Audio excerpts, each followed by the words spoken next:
It's a pleasure to be here at Town Hall in Seattle, and I'm coming here from San Francisco, so it's a pleasure to see the rain. That wet stuff, I'd forgotten what it looked like. The book that I have, my most recent book, is looking at the impact of technology on jobs and the labor force, and really looking at the future of what's going to happen to our economy as it becomes more and more high-tech oriented. I gave an interview a few days ago to a media outlet, and afterwards the interviewer said, listening to you really scared me. So I apologize in advance if I scare you tonight. But I should say there are 2 chapters in my book about solutions and reforms and what we need to do in order to orient our economy in the right direction. So it is, I try to balance looking with a very realist viewpoint at what's happening to the economy with what we ought to do. You know, I look at both the traditional economy as well as what's known as the sharing economy. Now, how many people have heard the term sharing economy? Let's see. A lot of people here have. I talked earlier today at the University of Washington and at the Labor Center, mostly students, and very few students had heard the term sharing economy, but they had heard of Uber and Airbnb and such. So the sharing economy, what sometimes is called the gig economy, on-demand economy, peer-to-peer economy, there's all these names for it. And what it really is about is, you know, they have these websites and apps now where a seller of a service or a producer of goods can connect directly with the customer. And there's no middle person. You're just, you know, you're being connected directly. So that's why in some ways I think the best name for it is really peer-to-peer economy, but it is kind of a wonky sort of name. And, but there's, you know, it's not, it all sounds so rosy, and the people who are really pushing this, the visionaries and gurus, so to speak, are, will tell you that it's really a great thing. But, and there are definitely some, I think if we put the right regulations around a lot of this, there are some good that can come out of it, but there's some real problems with it now that we have a few years to look at how it works. So I'm looking at both the traditional economy and this sort of gig economy. In my book, you meet people, for example, from the traditional economy, like Chris Young, an auto worker in Tennessee. He works in a Nissan plant. And Chris works alongside a lot of other workers. Those workers are wearing the Nissan shirt because they work directly for Nissan. Chris doesn't get to wear the Nissan shirt because he doesn't work for Nissan. He works for a contractor. And as a contractor, even though he's doing the exact same job as everybody else, he's getting half the pay. He has no safety net. He has no job security to speak of. He can be let go at any time. He's what's known as a temp worker. And in fact, Chris has been working at this job as a temp for about 4 years. And so they have a new name for these sorts of workers, permatemps. How about that for using language in a way to obfuscate what's going on? Some of these permatemps have been working 5, 6, 7, the record I've seen is 11 years working as a temp worker. And in the aftermath of the Great Recession, about 1/5 of the jobs that have been created, the new jobs, are temp jobs. So in the Great Recession, we lost a lot of the good jobs, as they're called, you know, that had benefits, decent wages, some degree of job security until the jobs just disappeared, and they're being replaced by a lot of these types of jobs. You also meet people like Jimmy Morena. Now, how many people have heard of Google buses and Facebook buses and all these sorts of things in the Bay Area? You know, it is quite astounding to see these leviathans parking on the corner of you know, in the Mission District. And you know, if you or I were to do what they do, you'd get a $250 ticket for blocking traffic. They just sit there, you know, and wait to fill up with tech workers and take them down into Silicon Valley. So we've heard a lot about these buses, but what we haven't heard about are the drivers of these buses. These drivers don't work for Google or Facebook. They work for a contractor. And again, they don't have any safety net, they don't have job security. And Jimmy Morena, he begins his day at 5:30 in the morning. He doesn't end until 9:30 at night. Doesn't get to see his children in the morning because he's gone before they get up. He doesn't get to see them at night because they're in bed by the time he gets home. To get around federal laws about how long your working day can be, the company makes Jimmy and his colleagues take about 4 hours off in the middle of the day. And they also don't allow them to get another job during that 4 hours. And a lot of these drivers live too far away to go home during those 4 hours. So they basically hang out in the parking lot, practically indentured servants to this job that has these sorts of requirements and doesn't really reward them very well. You also meet another type of worker in my book, Maria Fernandez. Maria Fernandez was a Dunkin' Donuts worker. She worked in New Jersey at a Dunkin' Donuts franchise, and in fact, she couldn't make it work financially for herself by working at one Dunkin' Donuts franchise, so she worked at 3 of them. None of the franchises would give her enough hours because a lot of these companies, the way they work is they say if you work 25 or 30 hours, whatever, then you get benefits, right? So they just make sure everybody is under that threshold. So she couldn't make it work working at one of them, so she worked at 3 of them. She just drove up and down the Jersey Pike, working an overnight shift one time, a night shift another time, a day shift, just, up and down, up and down. In order to make sure she didn't run out of gas, she kept a can of gas in her car. And she pulled into a Wawa convenience store parking lot about 5:30 in the morning one morning to get a little shut-eye before her next shift. No one knows quite what happened, but somehow that can of gas overturned, and she died of asphyxiation in her Dunkin' Donuts uniform in the car in the Wawa parking lot. Even as the CEO of Dunkin' Donuts was earning $12 million a year in salary and bonuses and all sorts of things. So these are the sorts of workers that you meet in my book. And when she died, there was actually kind of it precipitated a national discussion about what's happening to jobs in the United States, that workers would have to work at 3 different jobs like this, 3 different part-time jobs in order to piece it together for themselves. Some people very sympathetic, others people saying, well, she was dumb. I mean, she shouldn't have kept a can of gas in her car. Anyone knows that that's not a smart idea. And, there's maybe a degree of truth to that, but it missed the point that when you have workers that are operating at such an edge, at such a close margin that any small error can cause such tragic consequences, that's when we have to really think about what's happening to jobs, both the quality of jobs and the quantity of jobs.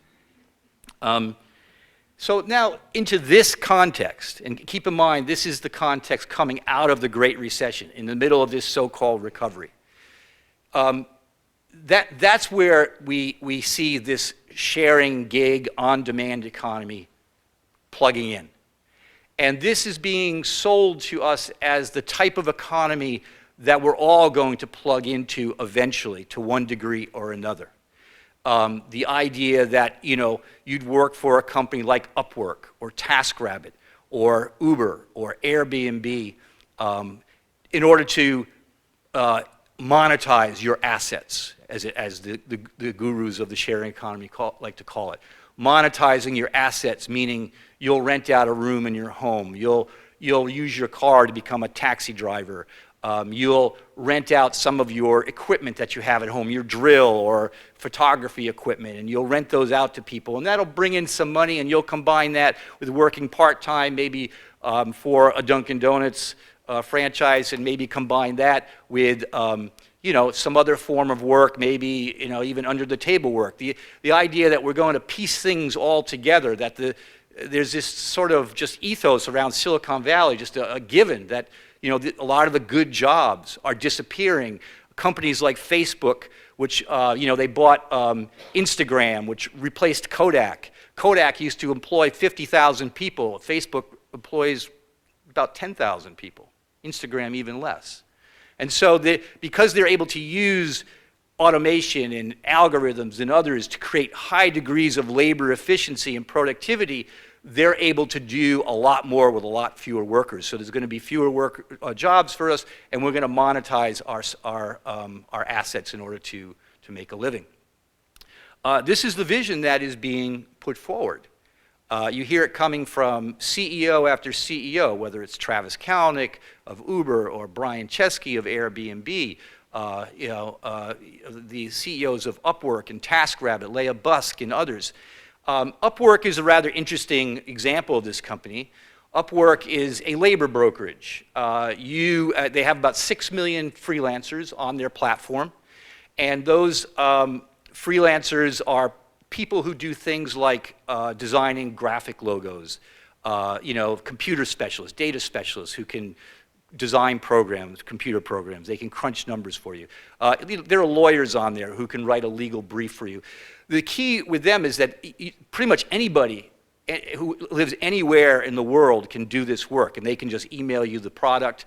They can Dropbox it for you. They don't have to be near you geographically, in other words. And so you can see that, on this platform, you go and you look, and there's the U.S. workers, and they're all saying, I'd like to get paid about $40 to $50 an hour for what I do. And then there's the workers in Europe, they're saying the same thing, Canada, Australia. And then there's the workers there from India, Thailand, Philippines, and they're saying, I want to get paid $2 to $3 per hour to do the same job. And they're very skilled in these places. They've had great training in these places. So basically, workers in the United States are competing against workers in developing countries. And what you do is, as an employer or a business who wants to hire one of these people, you post your job, and then the workers go and they all bid on this job. It's an auction. But it's not an auction in which the highest bid wins. It's an auction in which the lowest bid wins. It's just a race to the bottom. That's what these platforms are putting forward. Same with TaskRabbit and some of the other labor brokerages. They have similar dynamics built into their labor platforms. TaskRabbit is something where, if you want to hire someone to put together your IKEA furniture or paint a fence or rake some leaves or pick up your prescriptions, you can do that by hiring people on the platform. Now, all these people who are working on these platforms, like a lot of the workers in the traditional economy, they're contractors. They're freelancers. So they're not getting any safety net. There's no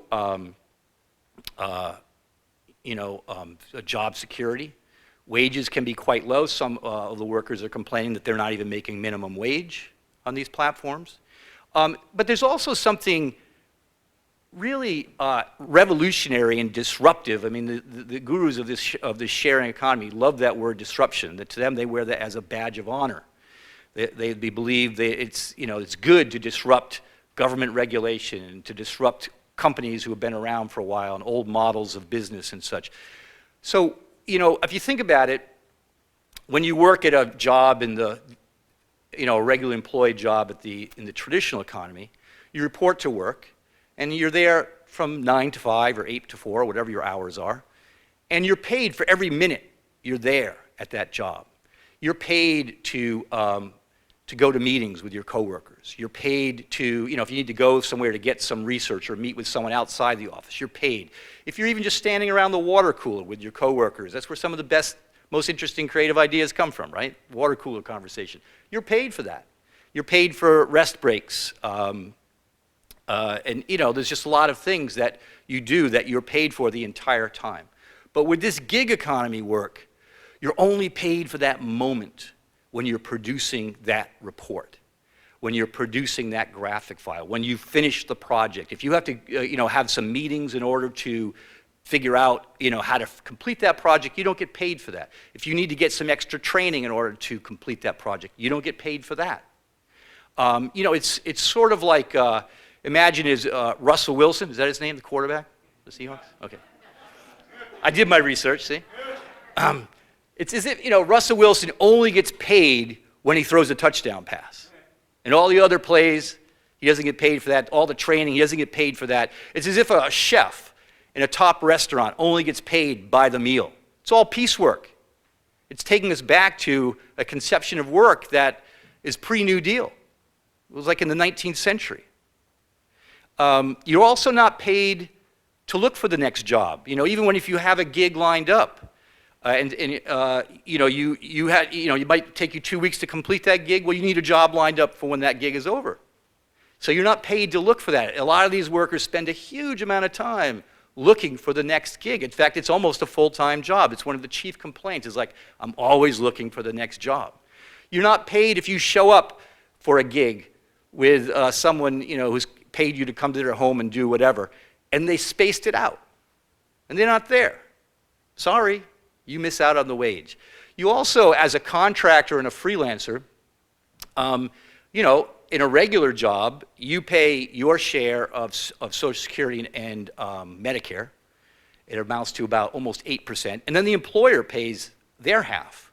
But as a contractor or freelancer, you now have to pay the employer's half. So that's another almost 8% that comes out of your wage as, for these types of workers. And really, when you start putting it all together, I mean, a lot of the workers say initially, I like the flexibility. And sure, having a flexible work schedule is a beautiful thing. But on the other hand, when you're constantly running from job to job and the jobs don't always pay that much, you don't have any safety net, you know, you're paying your own Social Security, Medicare, you gotta, you know, you don't have access to an organization that has resources, you don't have the support of a team, all these sorts of things suddenly are on you. That's why, I mean, you know, Leah Busk from TaskRabbit and some of these others, they like to say, you're the CEO of your own business, right? Well, last time I looked, most CEOs aren't making barely minimum wage, and they actually make sure they have their own safety net, and they have a lot of other things that these workers just don't have. And so, you know, this is a pretty radical reconceptualization of what we think of as work in this country, that somehow this would be an okay thing to be going from gig to gig, piecework to piecework, you know, that you'd be the CEO of your own business and somehow think that there aren't going to be some real knock-on effects to not only what happens to that individual, but to their families who depend on that income. I mean, you don't know from month to month how much you're going to make for a lot of these workers. You can't even count on it. So I really think we have to think more thoroughly about this, whether this is going to be a good replacement for the types of jobs we had in this country for decades. You know, the types of jobs that came out of the New Deal and had safety nets and had some degree of job security. Because, you know, the other component of this is what happens to the broader macro economy. Our economy is built 70% on consumer spending. That's what drives our economy. Well, if not enough people have enough money in their pockets to buy up all the goods and services that the businesses are producing, what happens? The economy starts having ongoing recessionary pressures pulling it down. So this is, you know, could be particularly jarring to what we think of as the middle class, the American dream, which has, you know, has been one of the main selling points of the glory of America to the world. The world, you know, people try to come here to get a piece of that American dream. And so we're just letting this sort of fritter away in many ways, and not realizing that it's not just going to affect our economy, but it's going to affect our geopolitical standing in the world to let this go. You all are looking a little depressed right now. But we shall carry on. So let's look at just a few of these companies, some who you have heard of before, Uber and Airbnb. You've had a little experience with those companies here in Seattle, so have we in San Francisco. Uber is a rather interesting company. It really, I think, has revealed something about Americans, that this company has gotten as far as it has, breaking all sorts of laws, not paying its taxes, you know, and strictly because, I mean, granted, taxi industry is not very good. I live in San Francisco, the neighborhood I live in out near the beach, it could take 35, 40 minutes for a taxi to show up. So I totally understand, you know, what that's about. But here's the thing, you know, you can't just have a company whose stated mission is to flood the streets with their cars and drivers in order to, they're in a competitive battle with taxis, with their ride-sharing competitors, Lyft, Sidecar, and others. You know, Travis Kalanick's stated mission is to flood the streets with cars. You can't just expect that that's going to happen and not end up with other impacts such as congestion. Have you noticed the traffic is getting worse in Seattle? As in San Francisco, as in Los Angeles, even more in Los Angeles, New York City. I mean, Uber represents America's big fantasy, that we can all have our own private chauffeur that shows up to pick us up whenever we want, and we don't have to pay very much for it. And yet, we're going to choke on our convenience, because it's great when you hit that app and Uber shows up in 5, 10, or 15 minutes compared to a taxi. But what happens when you get in that car and now you're sitting in traffic 15, 20, 25 minutes longer because there's so many ride-sharing cars on the road? I mean, the traffic in Seattle isn't only caused by ride-sharing, but Uber claims it has 10,000 drivers in Seattle. They're not all driving at the same time, obviously, but several thousand of them could possibly be, especially during busy times. Rush hour and what have you. I mean, how could you not just throw a few thousand cars on the roads and not expect that you're going to have increased congestion, increased carbon monoxide? There goes your goals for climate change, right? This is what's happening to your streets. This is what's happening in San Francisco, where I live. The traffic has become brutal. And everybody is complaining about it. Everybody is talking about it. And somehow they're not connecting it to, we have this company who's decided to flood your streets with cars so that you don't have to wait very long, and so that they can beat taxi and they can beat us a Lyft in the competition that they're in with them. You really have to think of your streets as a public utility. And you have to think of, you have all these different types of vehicles. I mean, I think ride sharing is here to stay. I think actually with the right regulations, we could make this technology work. In Finland, they've taken the Uber tracking technology and they put it into public shuttles. And you get into the shuttle and you tell the driver where you want to go, and there's other passengers in the van that have done the same thing, and the driver can plot a course in real time using the technology. They don't have to follow a specific bus route. And so, it's like having a van pool in the public transit system. These are the types of things that we can do with this technology if we think of our streets as a public utility. If you start having things like congestion zones, like they have in London, where, at a certain time of day, you could put quotas about how many types of vehicles can be in downtown, if that's where the traffic problems are. You can have a certain amount that are public vehicles of people like yourselves who are driving, certain amount ride sharing, certain amount of taxis, certain amount of trucks making deliveries. And you can track all these vehicles and make sure that your streets aren't going to just become flooded with the cars of this one company who's decided that they're going to make a lot of money by making you wait less time for a taxi type ride. So there's huge environmental impacts. I mean, incredibly to me, Travis Kalanick runs around saying Uber is good for the environment. Because you're all going to leave your cars home and you're going to quit driving your cars and maybe even get rid of your cars, and you're just going to use his service when he has the monopoly that he wants.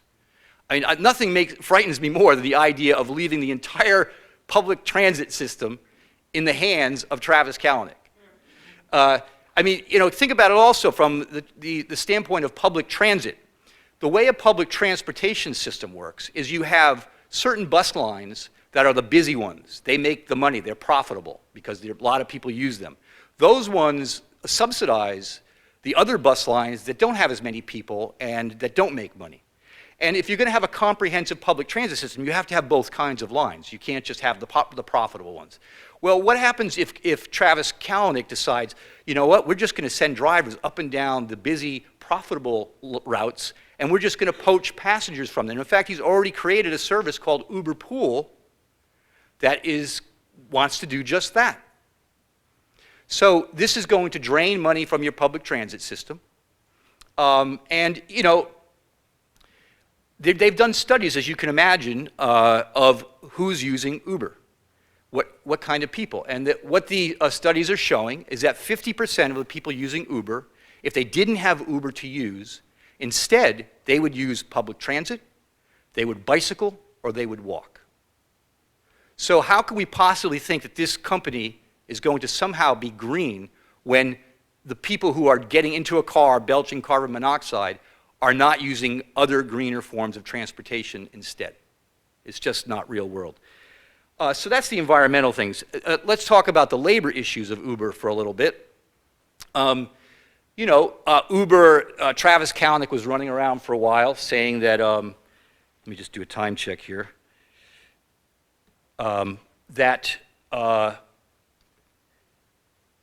his drivers, full-time drivers, were making $100,000 per year.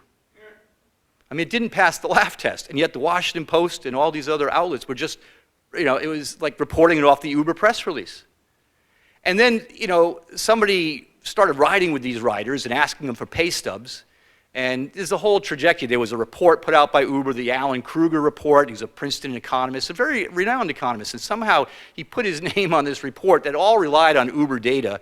And relying on Uber's data is like letting the tobacco companies do their own tests. This company plays fast and loose with the facts, like saying their drivers are making $100,000 per year. So they rode with some of these drivers, and lo and behold, they're not making any more than taxi companies. Some of them are saying actually they're not even making minimum wage. After you subtract their considerable costs for driving, imagine making a living driving and the cost to your car and how your car gets beat up. It doesn't last as long. They're having to replace their cars much quicker as a result of driving for this platform. The Kruger Report actually came out with a number saying drivers were making anywhere from $17 to $30 per hour, depending on the city. And so when you start doing the math, it's like, okay, well then, so that means they'd have to be riding like 10 hours a day, 365 days a year in order to make $100,000. So their own report killed the first Uber myth. But then on top of that, as I said, when you start adding in the driver's expenses, you have to subtract that. In this particular Kruger report, which again was reported by the media at face value, they didn't do a whole lot of analysis of it.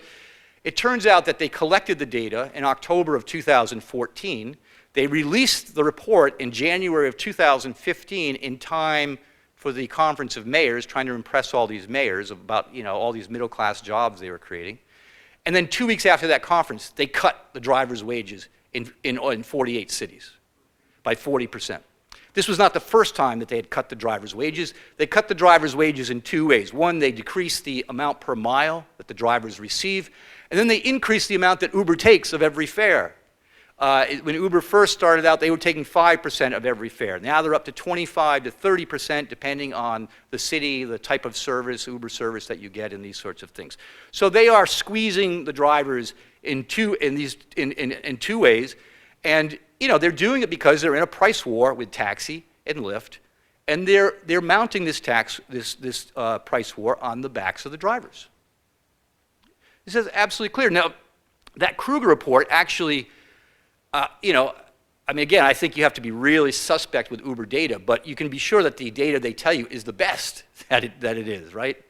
So it's, that report showed that 80% of Uber drivers were part-time, about half were driving 15 hours or fewer, and about half of them only lasted a year on the platform.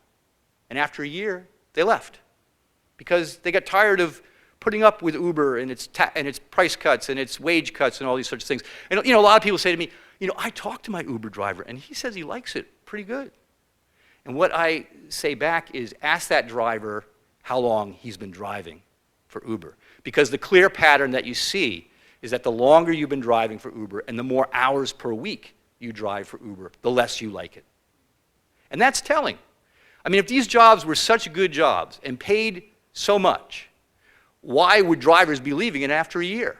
And why would they drive it only a few hours a week?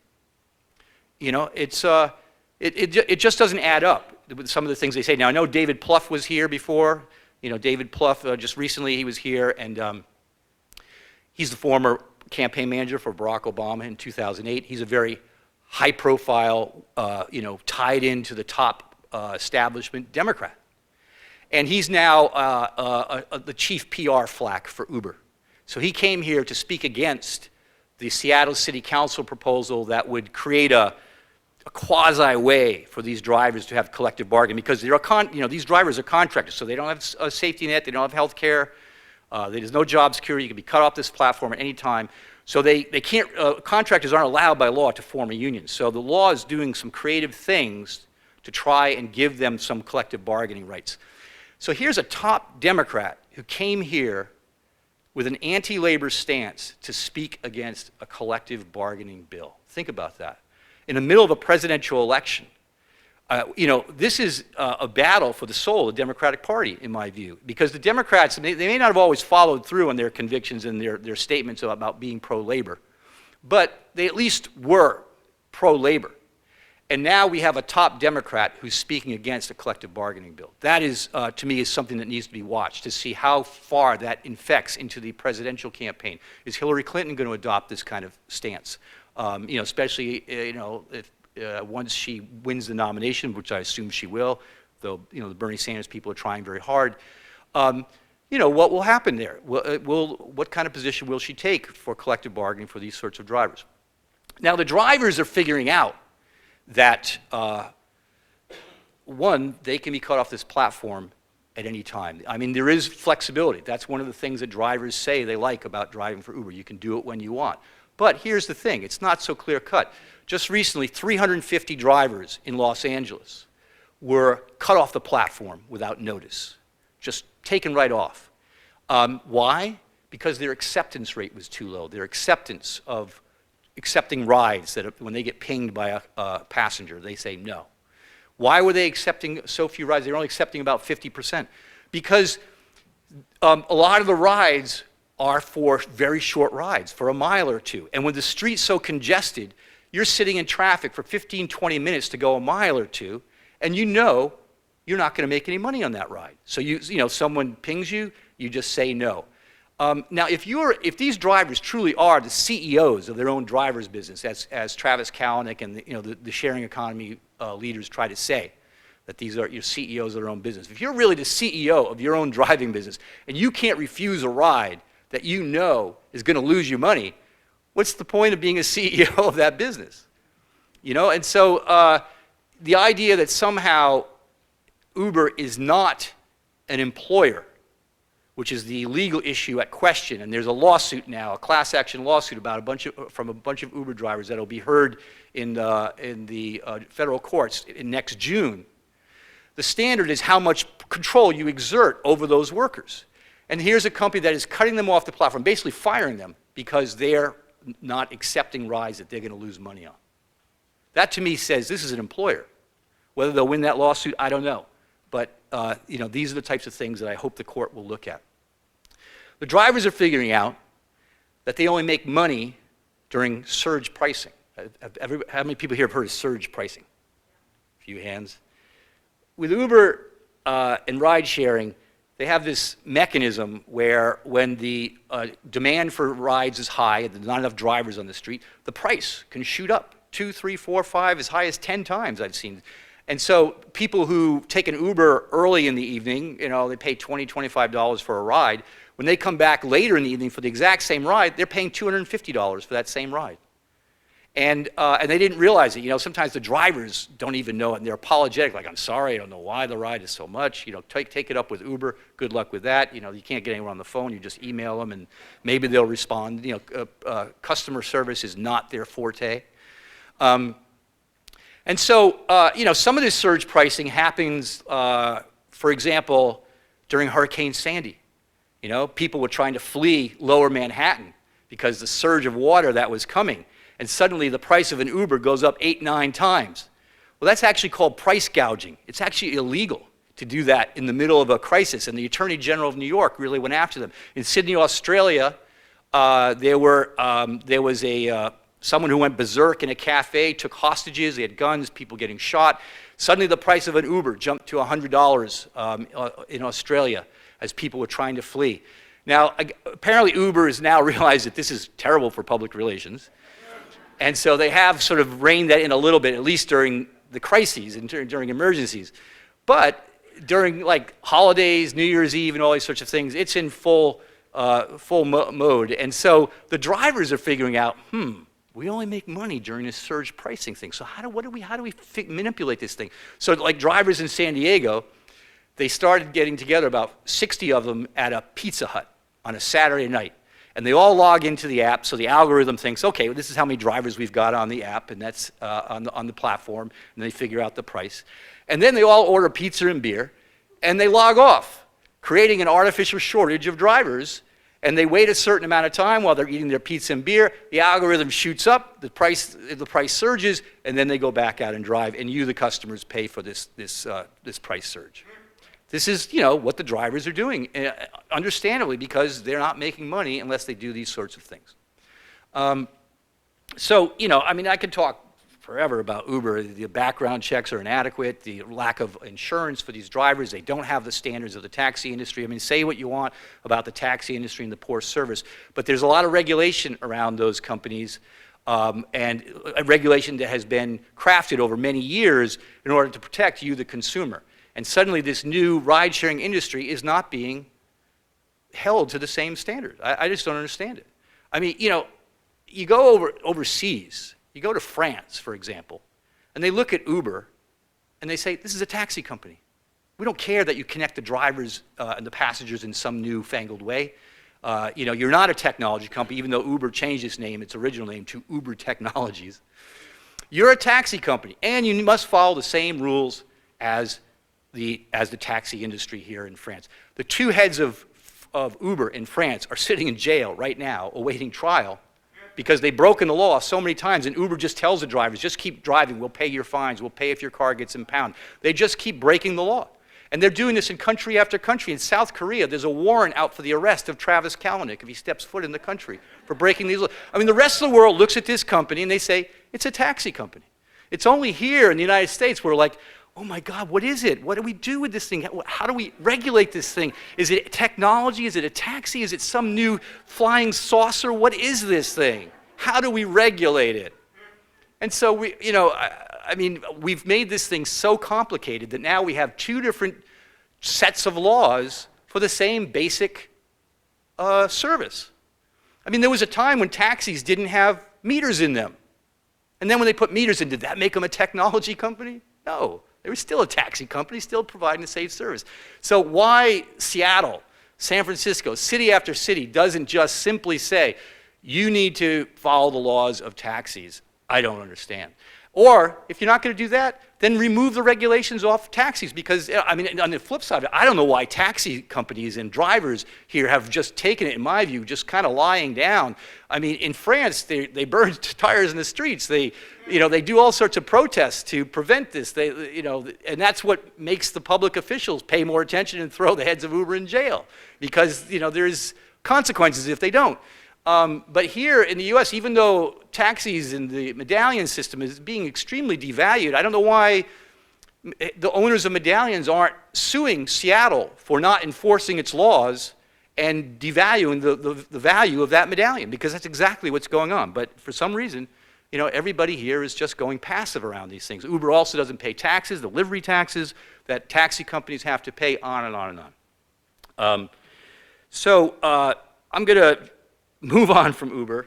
We could talk more about it. Again, I want to say that I understand that it's awfully darn convenient to hit that app and have that car show up. A lot of people think that app is beautiful. Wow. But you know what? That's not what's beautiful about Uber. That's not what is innovative. Because if you were hitting that app and the car was taking 45 minutes to show up, you wouldn't be so thrilled with that app. You would be rather frustrated, like, God, it's still stuck down in Ravenna and 65th. Where the heck, when is that car going to get here? What's innovative about Uber is they've flooded your streets with cars. That's what you have to remember. That's what makes it possible for that car to show up in just a few minutes, because there's so many drivers buzzing around trying to make some money. That's all it is. The app is an add-on. Let's talk about Airbnb a little bit. Airbnb is a good example of a company, of a service that started out as a good idea. The idea that, someone has a spare room in their home, they want to rent it out, make some extra money, and in the middle of a bad economy, seems like a pretty good idea. What could be wrong with that? I haven't met too many people who, weren't supportive of that. But that's not what Airbnb is anymore. It has morphed drastically as a company. It has become a company, a service that has been completely invaded by professional real estate operatives. Those professional real estate operatives are taking over that platform, using it to break laws, to get around laws. Most cities have had laws on the books for many, many years saying you can't rent out your home, your house, your property for less than 30 days. The reason why you have laws like that on the books is to prevent your housing stock, which is where local people have to live, right? You don't want your housing stock to suddenly be rented out to tourists because there's going to be no place for the locals to live. So that's why they put those laws in place. Now along comes a service like Craigslist, some others. It allowed these laws to be broken a little bit, but it was happening at a level that was small enough that you really didn't have to worry too much about it dangerously hurting your housing stock. Now along comes Airbnb and rips a giant loophole in the law because it allows professionals to rent out their homes, rent out their buildings rather, and not get caught because it's happening at such a massive level that it floods the ability of city officials to track it. And that's what's going on. What do I mean by professional real estate operatives? Well, in San Francisco, for example, I've interviewed a lot of people who are in the book, and this one apartment building, 4 units, and the owner of the building was 96 years old. She actually lived in the building, and everyone in the building got along really well. It was a community. This part of San Francisco I'm thinking of is called North Beach. It's also Little Italy, the old Italian communities, the old Fisher communities that used to live there. It lived in these apartments for decades. Rent-controlled apartments, a lot of the people in there, seniors, disabled people in some of these apartments. So the owner dies, wills it to her niece in Southern California. The niece immediately issues evictions for everyone in the building. Get out. She's invoking a loophole called owner-occupied move-in. She's going to move into the building and not be in the rental business anymore, and that's one of the reasons you can evict people. So basically she's saying, I'm going to move up from Southern California into this building. Well, you can't live in all 4 units. Well, I have some family members from other parts of the country, and they are going to move into the other units. And so by the time, that's what she's saying. You can't prove she's wrong. And by the time you realize it's not happening, the tenants are gone. No one's there to monitor the building, see if they actually do that. So they evict everyone in the building, and they turn it into an Airbnb tourist hotel. And on one street, there were 6 buildings in which everyone in the building had been evicted. One of those buildings, you can see outside the 4 doors, lock boxes, telltale sign that that building has been Airbnb'd. Because, you go on the website, the anonymous website, you make your reservation, you show up at the address, you let yourself in with the key in the lockbox, you stay there, when you leave, you put the key back in the lockbox. There goes your community. There goes, that building that had the 4 lockboxes used to have 4 families in every one of those units. They're all gone now. It's just tourists coming and going, pulling their rollaway suitcases through the alleys of North Beach. This is happening in building after building throughout the city. Another type of professional is property managers. You have people now who are buying houses in San Francisco. They have no intention of living in these houses or renting them out to locals. They're going to rent them to tourists. There was a leaked Caldwell Banker memo that was basically a memo to people in the real estate industry saying, according to our studies, if you rent your property out on Airbnb rather than to a local resident, you can double your revenue. That's the profit incentive that we're talking about here. So these property managers are managing the properties of absentee owners and just renting them out on Airbnb. There goes your housing stock. Now, it's true, as Airbnb will say, hey, look, we're not the cause of the affordability crisis in Seattle or San Francisco. It's true, there's many causes for that. But when you have a city like Seattle and San Francisco where the vacancy rate is maybe 2 to 3%, and you have Airbnb that has, in the case of Seattle, about 3,500 homes on its platform. In San Francisco, twice that many. In New York City, 25 to 30,000 homes on its platform. Those homes are eating into the small number of vacancies. They are literally the straw that is breaking the camel's back in terms of creating the affordability crisis or adding to the affordability crisis. In Seattle, Airbnb recently, they're on a publicity blitz right now. They just did it in New York. They released the same, they're saying now we're sharing our data, their cherry-picked data. And they're trying to say in Seattle, 80% of the whole homes that are being rented are from people who are living in those homes. But there are other people that go to the Airbnb website and they can do what's called scraping the website. They can suck the data off that website and they can do their own analyses. And they say, that's not who's on your platform. In fact, in Seattle, 40% of the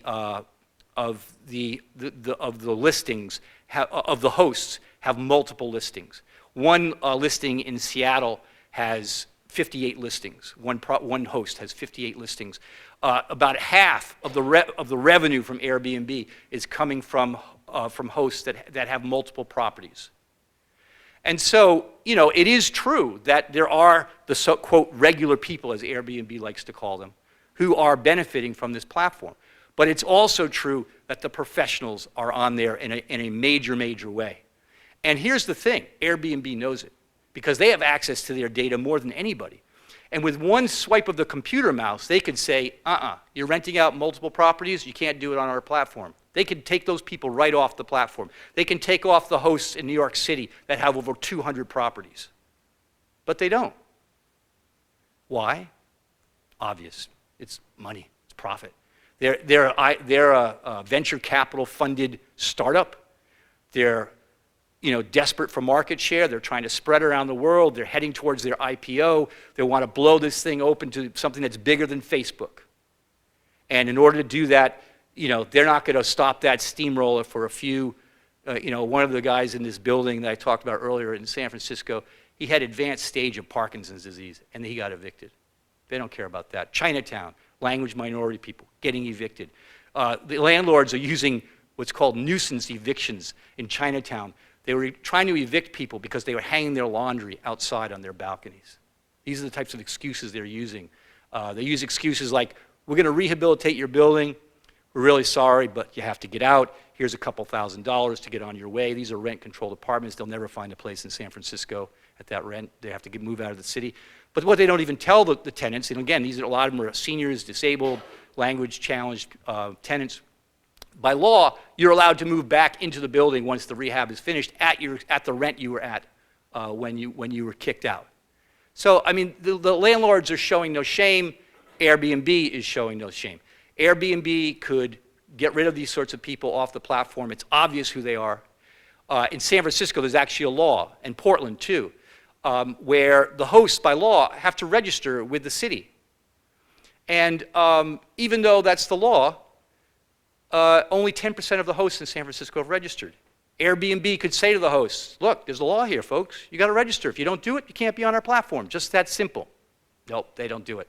I mean, the Airbnb website is a virtual advertisement for criminality. That's what it is. Because in San Francisco, 90% of those listings are illegal. And unfortunately in San Francisco, there's a mayoral administration who's very tech-enamored, shall we say. One of his chief financial backers is a Silicon Valley venture capital billionaire who happens to be a major investor in Airbnb. So the tentacles of venture capital has reached into City Hall, and so there's virtually no enforcement.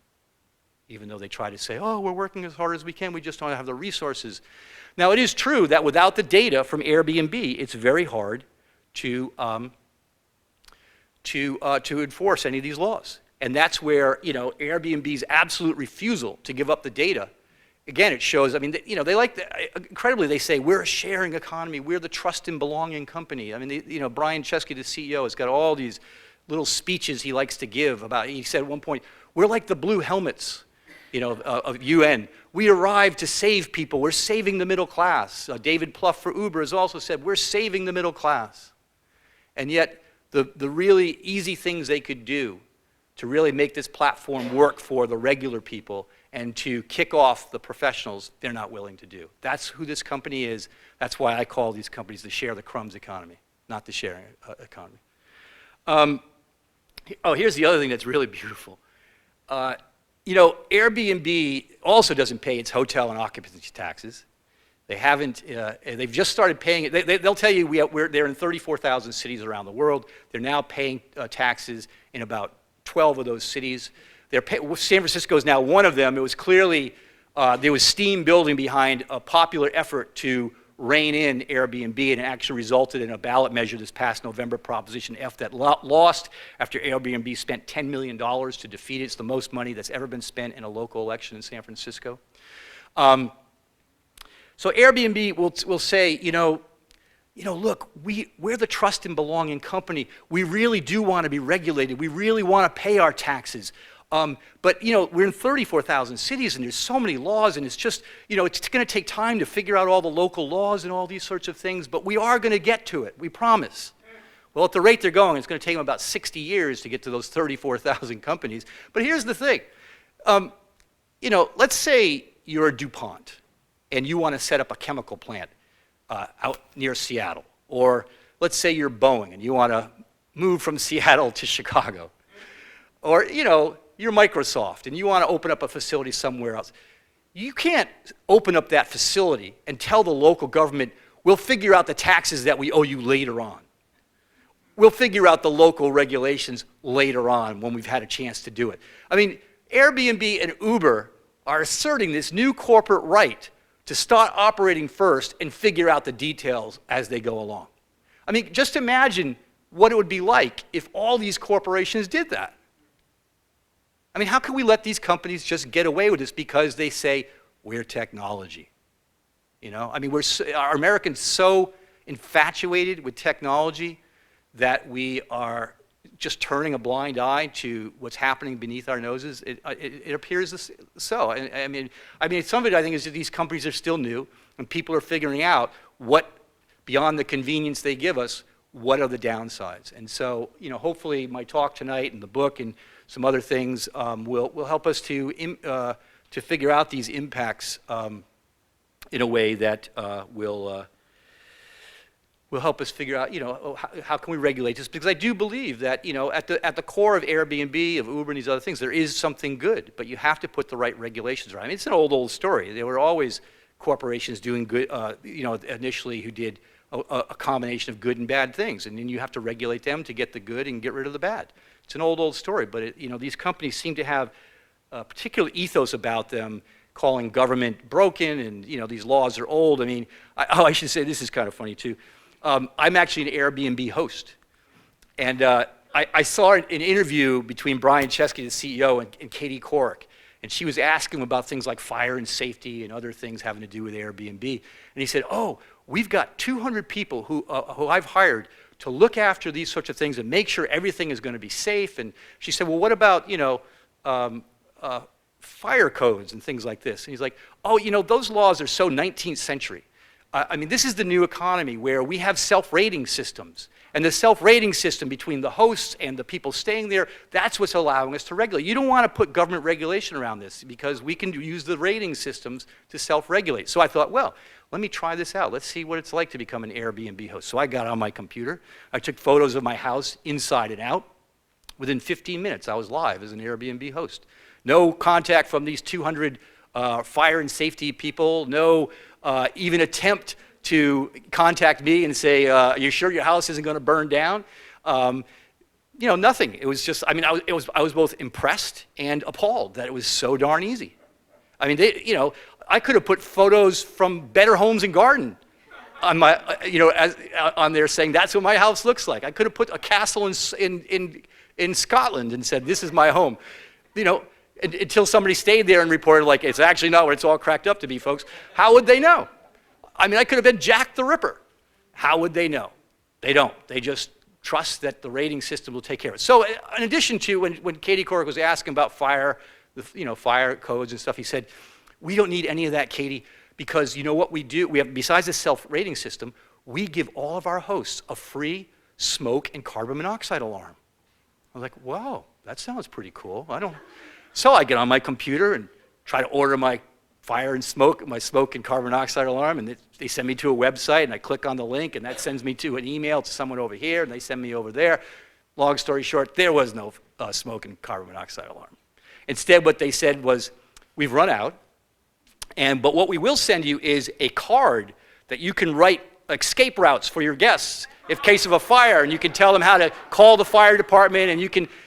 So this was the 21st century version of fire and safety codes a la Airbnb.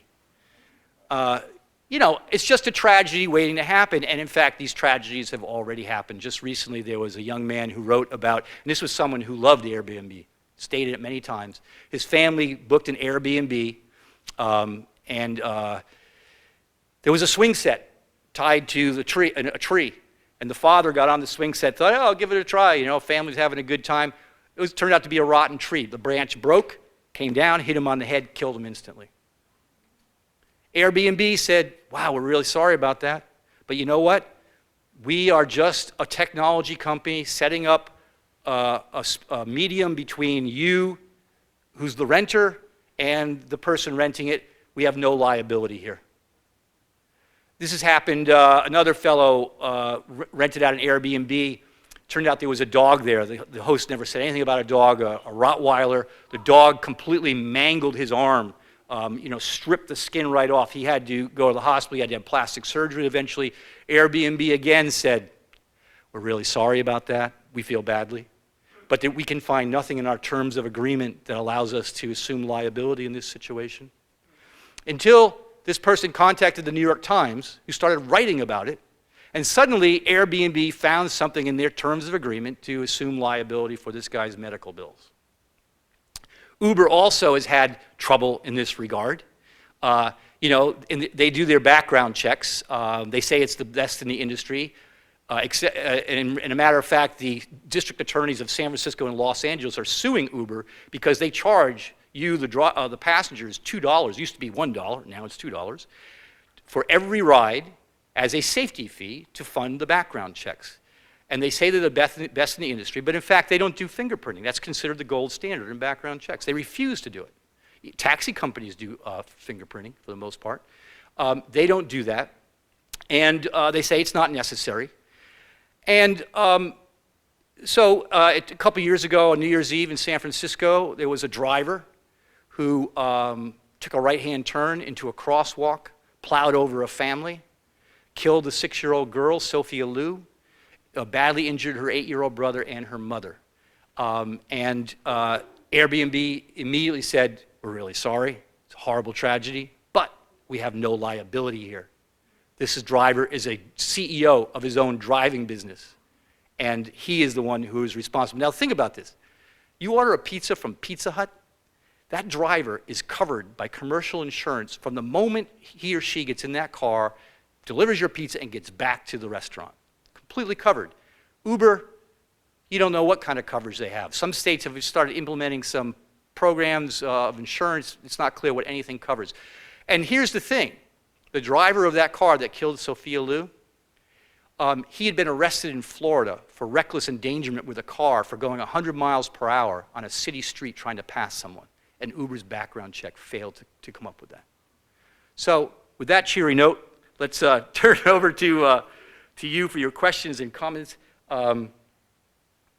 Yeah, I could go on, but get the idea.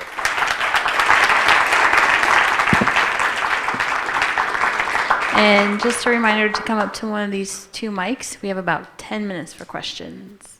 Maybe we can stack them. I can take, we can get a few questions out there and see if I can get a piece of paper here.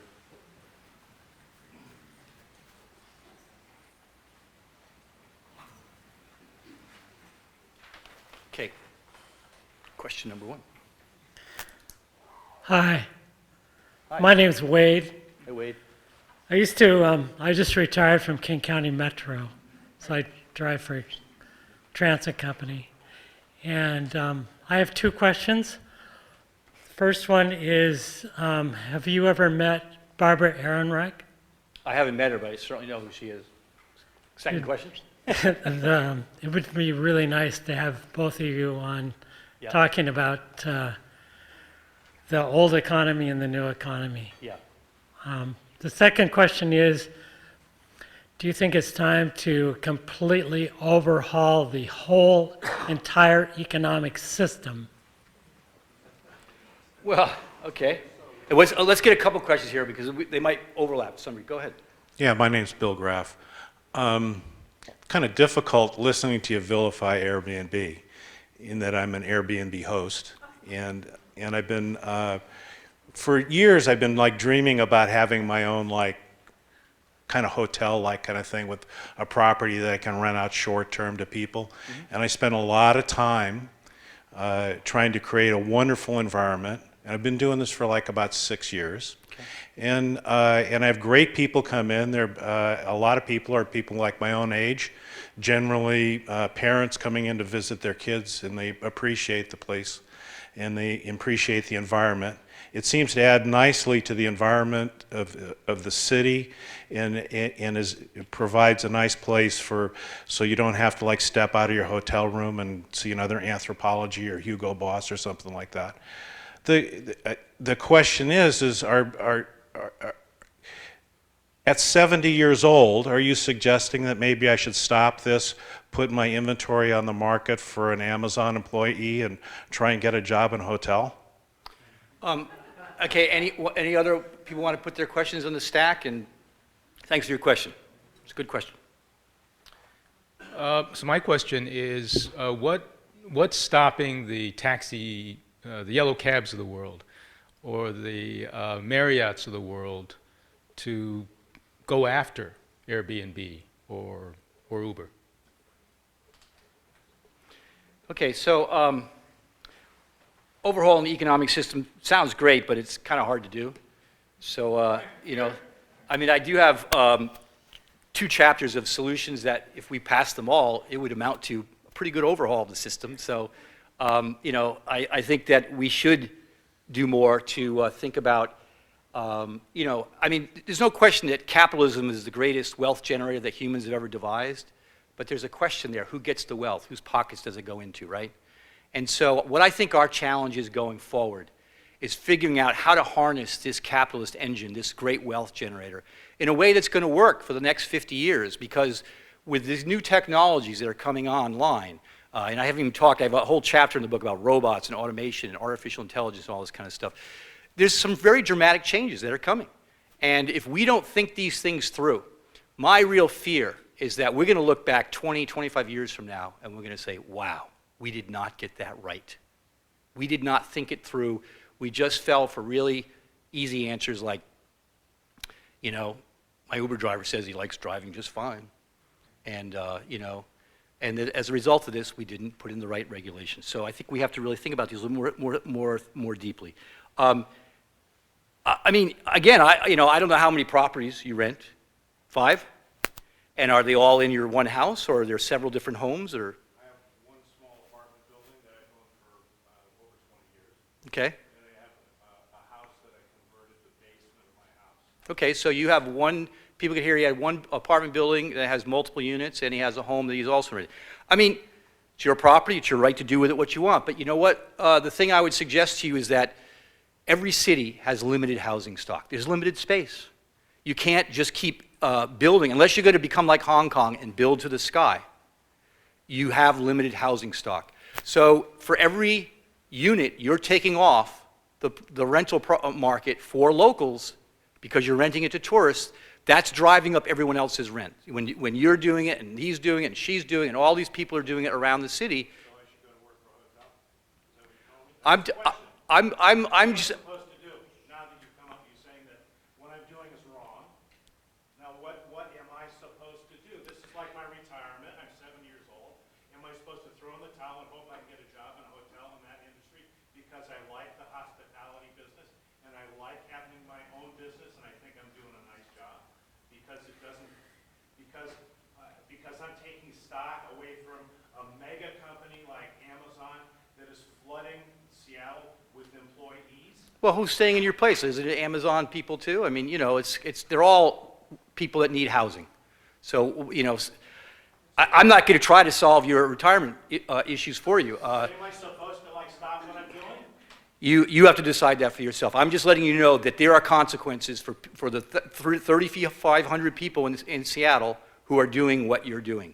It is affecting other people. I mean, keep in mind, it's also, I haven't even talked about, people have a reasonable expectation that when they move into a certain neighborhood, that they're not moving in next to a hotel.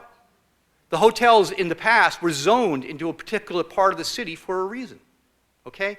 And now suddenly, I don't know what it's like in your place, but I can tell you there's all sorts of stories out there of people who now have constant strangers living next door to them, traipsing in and out, staying up all hours of the night, partying, because these are people on vacation. They just stay up and party. They call it causing noise in the neighborhoods.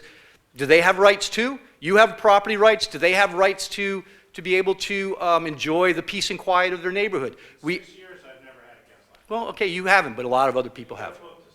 A lot of people have. No, that's not what it's about, sir. That is not what it's about. Sorry. But I thank you for your questions, and let's move on. What's stopping the taxis from going after them? I don't know. As I said, I don't know. It seems to me they're very complacent. They haven't used the tools that they have at their means, but I'm sure if there was someone here from the taxi industry, they probably would have a pretty good answer that I'm just not aware of. But I just see what other countries have done, and they haven't just taken it lying down. They are really fighting back. Sometimes literally. In Mexico City, there have been brawls between taxi drivers and Uber drivers, and I'm not advocating that at all, but I'm just saying some people are really taking it seriously that this newcomer is coming in who doesn't follow the same laws and regulations and are basically eating their seed. That's what's happening. So, yeah. You've said a lot of convincing things about how sleazy these particular two companies are. I'm more interested in looking at it a little more generally. Do you think that the sharing economy is a concept that's unworkable or necessarily destructive, or are we at an early sort of robber baron stage of it where things will get worked out in terms of public policy and it'll get more worthwhile? Is there a what's the path ahead, and can this be turned into something positive or not, and can it be controlled or not? I think it can be controlled. I think with the right regulations, it may be we're in a particular robber baron stage of it. There are sharing economy companies out there that are trying to do the right thing, like Yerdle, based in San Francisco, started by Adam Werbach, who used to be I forget his exact title, but he was the head of the Sierra Club board. And Yerdle, you can take your stuff and you can put it on the website and you get Yerdle currency that then you can spend on other people's stuff. And so it's very much an exchange that isn't really impacting anybody else. There are other companies out there that are really trying to embrace a truly sharing ethos about this without the knock-on effects that it's having to their neighbors and to other people who are being injured by some of these other companies that aren't doing so much. I mean, you have to keep in mind that Uber is a $51 billion company at this point. That's almost as large as General Motors. Even though Uber doesn't make a single car, they don't own a single car. They don't even claim to have any employees except for the 1,000 or so that work in San Francisco running the company. And yet it's worth almost as much as General Motors. It's worth almost as much as Ford. And Airbnb is valued at $25 billion $25 billion, which is like twice as much as Hilton Hotels. It's more than Hyatt Hotels. These are companies that the investors are trying to, as I said, the venture capital funders are looking to blow these things open into big, huge IPOs. That's what it's about for them. And, it was in San Francisco in this Prop F campaign, they took out all sorts of TV ads and billboards and everything else. And the face of the company, of course, were the regular people. That's who they said, this is going to get hurt if you pass Proposition F. These people who are making some extra money, let's let them do that. And, that's legitimate. But you didn't see them feature in the ads, the professionals who have taken over this platform and are basically, giving them half of their revenue right now. And as I said, Airbnb knows this. They could stop that. They could let the little person continue and take out these professionals, but they don't do it. So I think with the right type of regulation, when Seattle goes to regulate this company, it needs to just tell them, look, you could set the threshold where you want. You could say, we're going to allow owners to have 4 properties on this platform, no more. Get rid of the people that have 15, 20, 25, 50 properties. And we're going to make you register with the city. And if you don't register with the city, you can't be listed on the Airbnb platform. And if Airbnb lists you, they're going to pay a fine for everyone they register. But then the other key thing, and also they got to pay their taxes, like other hotels have to do, like you and I have to do. And then also the key is the law has to say Airbnb must give us the data. We need to know who's hosting, how many nights, how much they're renting the rooms out per night. Because here's the thing, even in San Francisco, they're paying about $12 million a year now in taxes. But San Francisco doesn't know if that's the right amount of money. For all they know, they owe them twice as much as that. Airbnb is just saying, like, here's 12 million, now go away, leave us alone, we're not giving you our data. You have to have the data in order to regulate these companies. And the same with the city council's attempt to collective bargaining for Uber. You need to have the data, and thankfully the law does require Uber to give up its data. Uber is going to fight that, as we know. Yeah, answer my question. We just have time for one more question, and then we can continue dialogue over on the book signings. Yeah, So we we can just take have two to of them real quick in case. Two more. Okay. I'll stack them. Go ahead. Thinking about your argument, and what's your thought on Airbnb's effect on tourism? I mean, it seems that you're probably getting more tourism than you would because somebody's staying at these Airbnb places. That has all kinds of economic benefits. Presumably then the rental rates for people who would want to rent for less than 30 days goes up, which then creates an incentive to increase housing stock, which is also clearly needed. And so there's all kinds of ancillary economic effects that are created here and possibly were suppressed by suboptimal regulations, which are sort of being eased away. Just what's your thoughts on all these other sort of ancillary benefits and effects that are occurring with the rise of Airbnb specifically? Okay. Was there another? Go ahead. I think the overall thing what you're pointing out, the America and the government itself has not invested in its people. I drive Uber. I have a dual master's and I have a dual engineering degree. And I have to drive to survive. So it's not that you don't have unintelligent people who have dreams. They hadn't been invested in by our society. So they have to survive. Whether they drove the cab or Uber or did the Airbnb, how do you utilize the talent and the knowledge of the American people to make it work for society?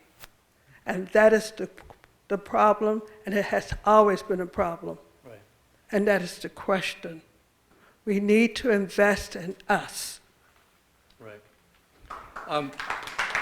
It's a good segue for me to talk about just a couple of the solutions in my book. The key one is, most people have, for decades, has gotten their safety net, their benefits and what have you, retirement, healthcare, through their employer. And oftentimes they worked for one employer, they would work for that employer for many years, they would work many hours per week.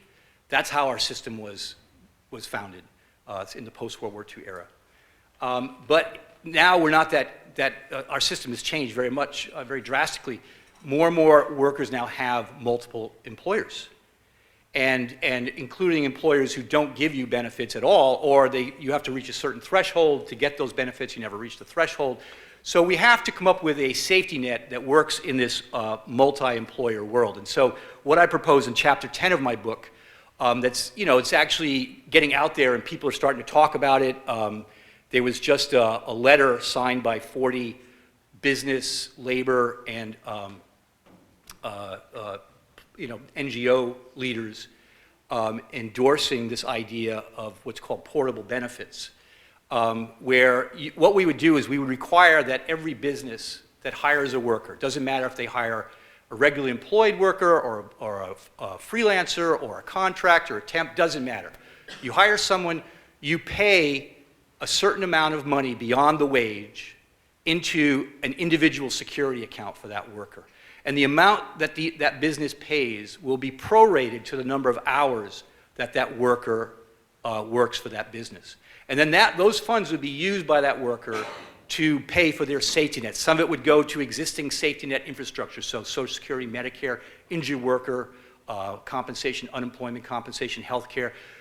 In the plan that I've devised using Bureau of Labor Statistics numbers, it would cost anywhere from about $2 to $2.50 per hour above the wage for service sector workers to give them all of that plus about 5 days paid vacation and paid sick leave. That's not a lot of money to give all these workers, some type of safety net that many of them don't have now. And so Uber drivers, Uber would hire you. They would have to pay into your individual security account based on, how much earnings you have in the case of Uber.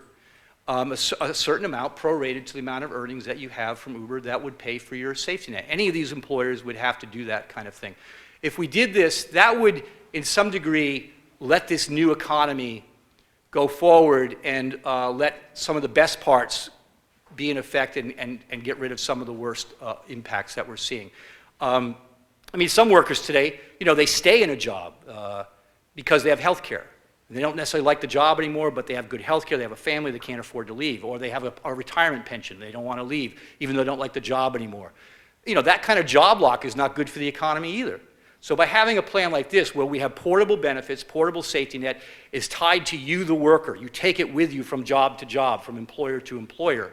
That really is the wave of the future, in my view. That's the type of system we have to transition to.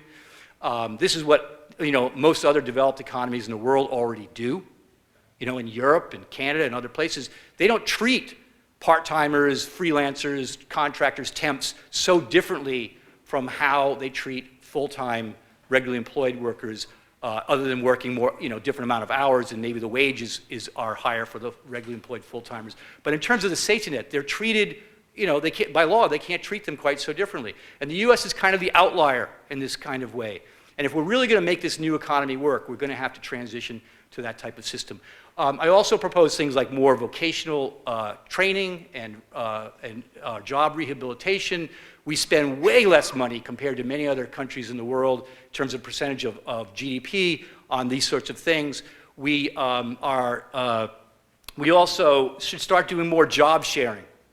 Other countries are starting to allow people to work less than full time and still get full benefits because they have this portable safety net system, and still make a decent wage. And then that you share the job so that more people can be employed instead of having some people who are ultra employed and others who are underemployed.